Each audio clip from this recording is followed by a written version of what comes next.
Laurence Boccolini est aimée du grand public parce qu'elle est drôle mais pas seulement. L'animatrice est aussi capable de susciter une vive émotion surtout lorsqu'elle évoque ceux qui lui sont chers. Ce 23 avril marquait une date particulière pour l'animatrice qui s'en est ouverte sur son compte Instagram. Un dimanche au goût de cendre. Laurence Boccolini est l'une des animatrices favorites du public français. La rayonnante quinquagénaire a gagné ses galons auprès du public en animant le maillon faible sur TF1 faisant preuve d'un humour ravageur et d'un sens de la répartie digne d'un sniper d'élite.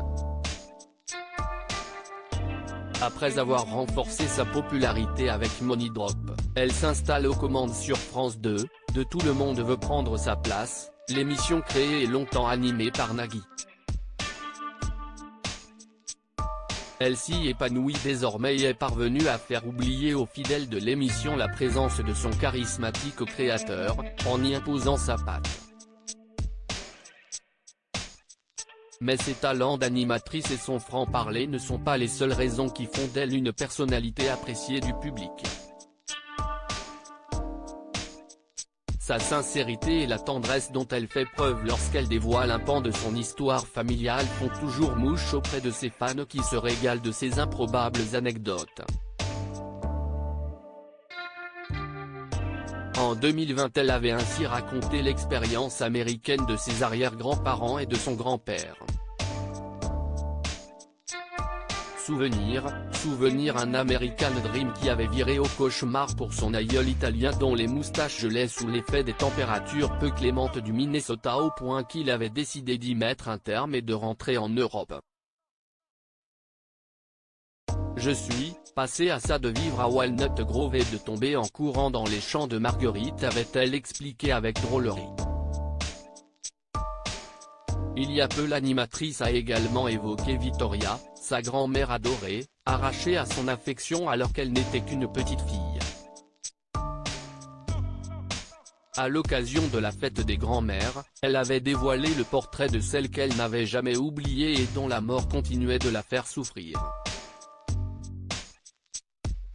CST avec le même chagrin que la maman de Willow a pris la parole ce dimanche 23 avril, en légende d'un cliché sur lequel on découvre un homme vêtu d'un élégant costume orné d'un nœud papillon. Papa écrit Laurence Boccolini 23 ans aujourd'hui. Personne ne pouvait mieux que toi porter ce merveilleux prénom de poète, Dante déclare-t-elle faisant allusion au plus grand poète italien, Dante Alighieri, auteur d'un des chefs-d'œuvre de la poésie mondiale, la Divine Comédie. Telle est la vie des hommes. Quelques joies, très vite effacées par d'inoubliables chagrins. Il n'est pas nécessaire de le dire aux enfants, écrit-elle ensuite citant Marcel Pagnol.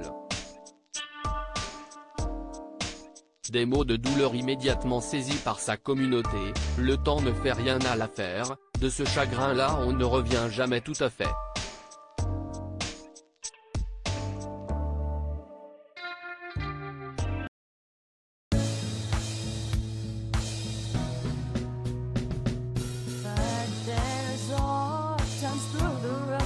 I think you can let me know. Sit down, sit back, let me help you out. That step I gotta seek, so I see you out there's on your